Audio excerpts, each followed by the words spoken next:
Of all the video game memories that I definitely have the most with Mario. Now, I don't know if his franchise is my personal favorite today. He definitely has some competition between things like Zelda, Metroid, and Final Fantasy, but he is definitely in top 5. But before I get to Mario, I have to look at his humble origins, which are the subject of today's video, because today, it's time to look at Donkey Kong.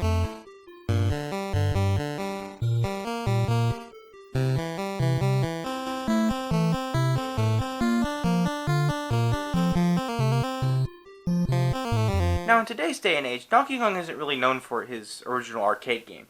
He's known in other types of Nintendo video game franchises, such as the Donkey Kong Country games, Mario Kart, and of course, Super Smash Bros. But the interesting thing about Donkey Kong is that he's technically the second oldest, if not the oldest video game character, or at least Nintendo video game character, next to Mario, of course. Now, in terms of his origins, they're pretty much the same as Mario's, in terms of the fact that they were both starring in the original arcade game together, which was actually, initially, a Popeye game. Yes, you heard me right, Popeye. But to understand why that is, we need to go back a few years. In 1979, Nintendo released an arcade game called Radar Scope. When it was released, it became Japan's second best-selling arcade game, right behind Pac-Man.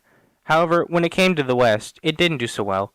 It was probably because gamers over here were much more interested in games like Space Invaders and Asteroids, and they probably saw the game as a clone or rip-off of those titles. So after Radar Scope flopped in the US, Nintendo turned to the man, the myth, the legend, Shigeru Miyamoto. Now, Miyamoto initially wanted to create a Popeye game, but unable to obtain the rights to the characters, he changed them up a bit and created a more in-depth story than what had been previously established in the video game industry. So Bluto became Donkey Kong, Olive Oil became Pauline, yes, that Pauline, and Popeye became Jumpman. That's right, Mario's original name was Jumpman. Now, while the name is pretty generic and sounds like some lame superhero, it is actually an insight to how the game plays. The story goes is that Donkey Kong is actually Jumpman's pet who breaks out of his cage and kidnaps Pauline. The gameplay centers around Jumpman, who I'll just refer to as Mario for the rest of the review. You can move from left to right and up and down the ladders just scattered across the maps. However, these movements won't get you far. To get up to the top of a stage, you are required to jump. This feature is actually what made the game stand out to all of the other arcade games. Other game protagonists like Pac-Man and the dozens of spaceships and all the space shooters could move in a sense like Mario, but they couldn't ever really avoid attacks like how Mario does. Speaking of attacks, Donkey Kong has much to offer. From barrels to pies to springs to fireballs, it can get pretty challenging depending on how far you get. There are a total of 4 stages, which is actually quite impressive for the time. Before Donkey Kong, most higher levels or stages looked the same but were more difficult than before. While that is the case there is more variety that makes the game a little more fresh. Just like most previous arcade games as well, there isn't much of a soundtrack, besides the opening jingle, which is still used to this day. However, there is some background music that you can hear in the game while playing.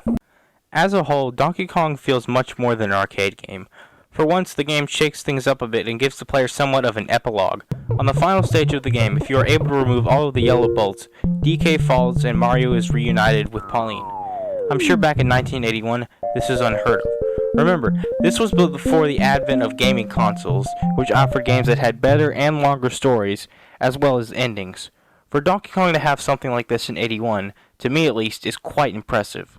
But what about the game in general? While I do think the game is pretty fun and enjoyable to play, I have to be honest when I say that I don't have that much experience with this version of the game. I repeat, this version. Just like all of the other arcade titles I've looked at, Donkey Kong has had its fair share of ports as well. It got released on almost everything, from the Atari 2600 and 7800, to the ColecoVision, to the Commodore 64, to of course the NES. Nintendo hasn't released the original arcade game that much, but now it is easily available through the Nintendo Switch eShop thanks to the Arcade Archive series. If you don't feel like playing that version, then the NES one is definitely the best port. But it should be mentioned that the conveyor belt level is missing from this version.